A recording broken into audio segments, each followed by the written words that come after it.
algumas perguntas para fazer aqui. Começa pelas perguntas. Vamos fazer o seguinte, vamos dar uma passada no que foi falado ontem sobre maldições, para o pessoal que não assistiu ou para você que assistiu dar uma revisada na matéria aí. Com certeza. A maldição não é um princípio da lei. Ela é estabelecida por Deus anteriormente à lei. No início da humanidade, quando o homem pecou, Gênesis 3, Moisés apenas oficializou, através da lei dada por Deus, o princípio de maldição. Maldição é uma autorização dada ao diabo ou legalidade por uma pessoa ou alguém que tem autoridade sobre ela, podendo lhe causar dano.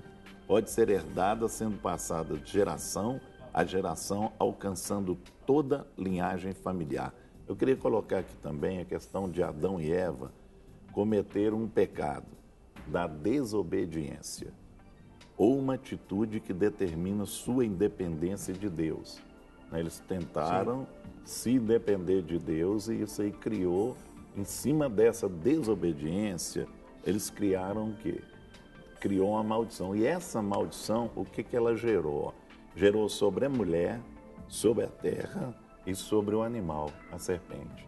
Entendeu? Então, de uma desobediência, né, e gerou também sobre o homem também. Né, que o homem ia trabalhar, o suor, né? A mulher na questão da luz, da maternidade, as dores do parto, né?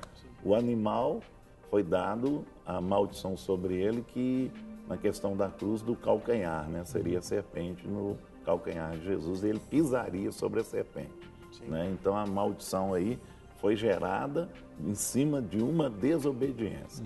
Então nós vemos aí que a desobediência gera uma maldição também. Seria interessante, talvez, Guerra, comentar aquele versículo que nós falamos de Gálatas, que ele retrata sobre isso. Né? Gálatas 3, 13 e 14 fala assim: Cristo nos resgatou da maldição da lei, fazendo-se Ele próprio maldição em nosso lugar. Porque está escrito: maldito todo aquele que for pendurado em madeiro, para que a bênção de Abraão chegasse aos gentios em Jesus Cristo, a fim de que recebêssemos pela fé o Espírito prometido. Muito bem. A gente, para traduzir em linhas gerais para quem está em casa, maldição é antônimo de bênção, né? Isso, Antônimo daquilo que é a bênção, ou seja, você é abençoado. Há uma tradição muito rica aqui, principalmente em Minas Gerais, onde a bênção, pai, dá a sua bênção para mim, né? Bênção, pede bênção para o seu avô, dá a bênção, ou seja, é aquela palavra, Deus te abençoe, meu filho, Deus é com você, vai com Deus. Essas coisas são palavras abençoadoras, palavras até mesmo proféticas, que você lembra as bênçãos de Deus. Quando nós chegamos no culto ou numa reunião, nós falamos: a paz estejam com todos vocês, o que Jesus fazia, você traz a bênção. E a maldição é tudo aquilo que é lançado contra, o avesso da bênção. Você poderia dar alguns exemplos, pastor Rogério, de algumas maldições muito tradicionais e conhecidas, principalmente no nosso país? Claro, olha só, uma coisa importante, Maurício, é que o significado de abençoar, ele é liberar para prosperar. Essa é a palavra bênção, liberar para prosperar. Obviamente que maldição é o inverso disso, né? Ou seja, travar, ou seja, impedir, aprisionar, escravizar, para justamente não prosperar. Isso em todas as dinâmicas e todos os âmbitos da nossa vida. Muitas vezes quando se fala em prosperidade, as pessoas interpretam prosperidade financeira. Ela faz parte disso também. Mas principalmente no aspecto de prosperar, no aspecto do emocional, ou seja, do espiritual, do físico, sonhos, projetos, tudo isso dentro da perspectiva de prosperar.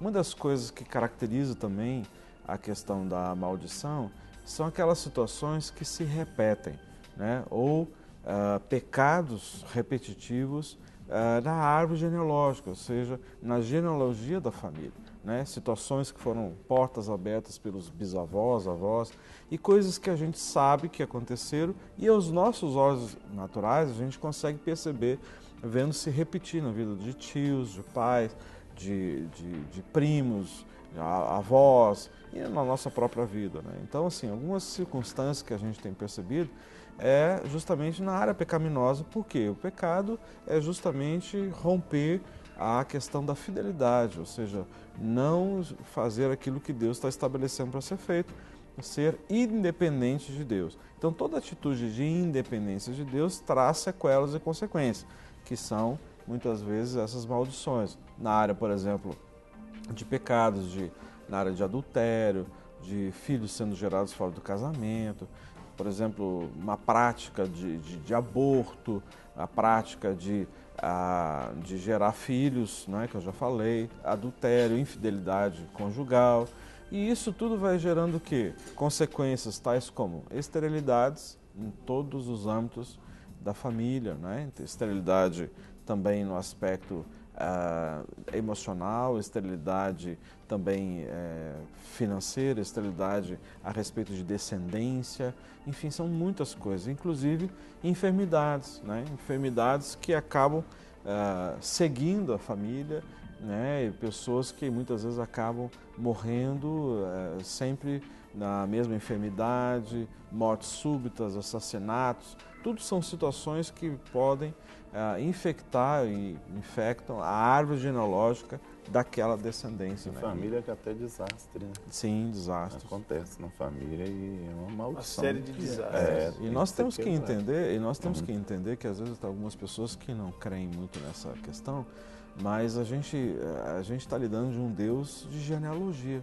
Se o Senhor não levasse em consideração essa questão, nós não teríamos genealogias citadas na palavra de Deus, não é? E até mesmo começando, Mateus começa com genealogia, não é? Então, assim, nós entendemos que Deus, que Ele olha para esse aspecto e valoriza essa questão. O próprio Deus citou para Abraão, né? Aquele que se abençoar, eu abençoarei. Aquele que se amaldiçoar, eu amaldiçoarei. Né? Então, exatamente. E a gente, eu sei que é um tema muitas vezes complexo e muitas vezes ele é muito questionado por parte de alguns, onde é assegurado que na cruz do Calvário Jesus se fez maldição e ali foi quebrada toda a maldição. Eu acredito nisso também, que nós somos pessoas completamente limpas do nosso passado quando estamos em Cristo.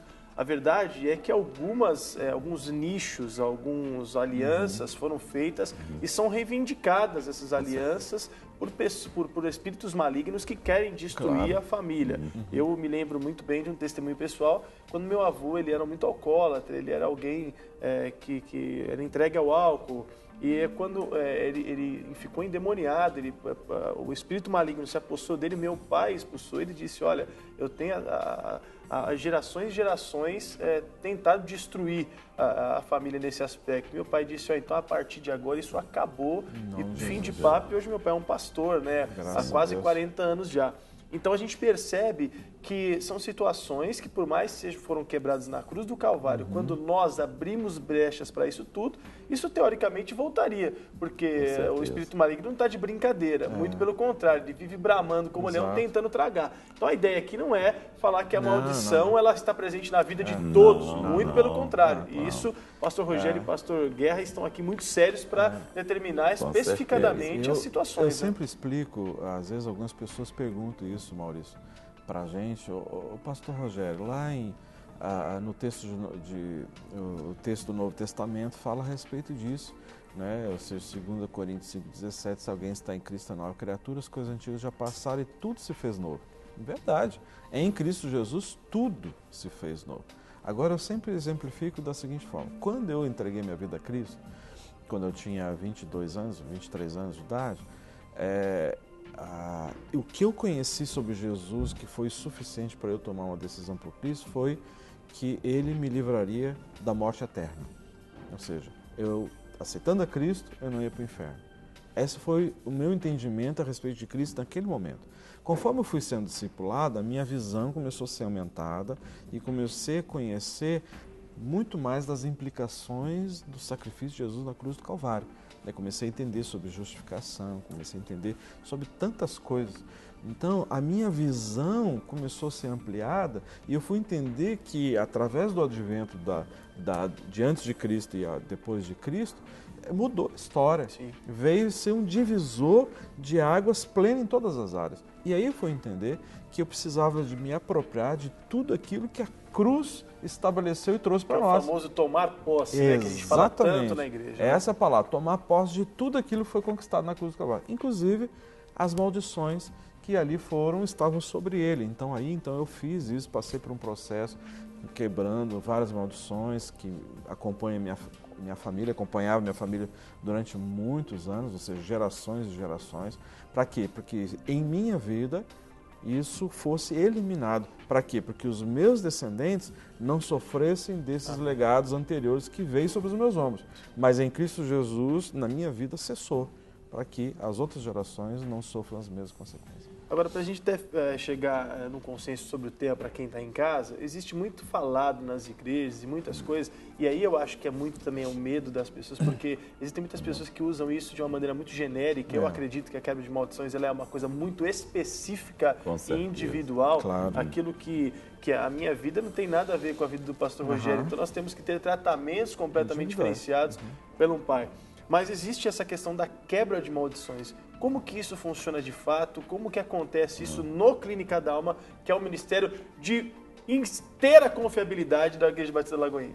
Eu queria até colocar aqui sobre a importância de quebrar as maldições. Tá? Existem muitos crentes sofrendo, fracos espiritualmente e derrotados. Por isso é importante aprendermos a identificar, tá, as maldições que porventura carregamos, ajustando os nossos pensamentos. Várias áreas de nossa vida podem estar amarradas por forças não vistas e muitas vezes não entendemos. Então, o primeiro processo é identificar, tá, aonde foi gerada essa maldição e aonde foi aberto essa legalidade, aonde houve o pacto. Né? Muitas vezes, né, como eu falei aqui, um pastor foi numa família e tinha um demônio lá que acompanhava a família 400 anos. E essa maldição carregava por 400 anos. Então tem que identificar nessa família, vamos supor, qual que é a maldição? A maldição é problema cardíaco. Você pega lá, você vai ver que todos na família morreram de problema cardíaco. Né? Então você vai quebrar essa maldição na vida da pessoa. Câncer, por exemplo. Todas as mulheres da família tiveram câncer de mama.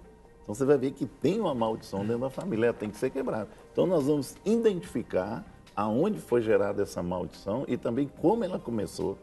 Que muitas vezes foi um pacto que aconteceu, ou a mãe que julgou essa maldição sobre as filhas, como ela, né, teve um relacionamento ruim, bem pesado, e teve um ódio dentro dela, que ela fala assim, ninguém na minha família, né, vai ser feliz num casamento.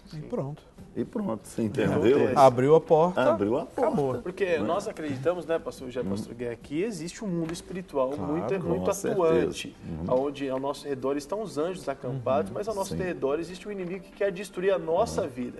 E a partir do momento que nós damos essa abertura de porta, as questões espirituais podem corromper as físicas e as naturais. Porque nós abrimos essas portas. Então a quebra de maldição não é nada místico, não é nada de adivinhação, muito pelo contrário. Ela é o entendimento real daquilo que você entregou do espiritual para o espírito maligno e retomar isso em nome de Jesus. Aliás, é muito bom falar que nós estamos no ano da restituição. Ou seja, a restituição também implica em quebrar e desbancar todas as maldições e retomar. Estou certo? Certíssimo.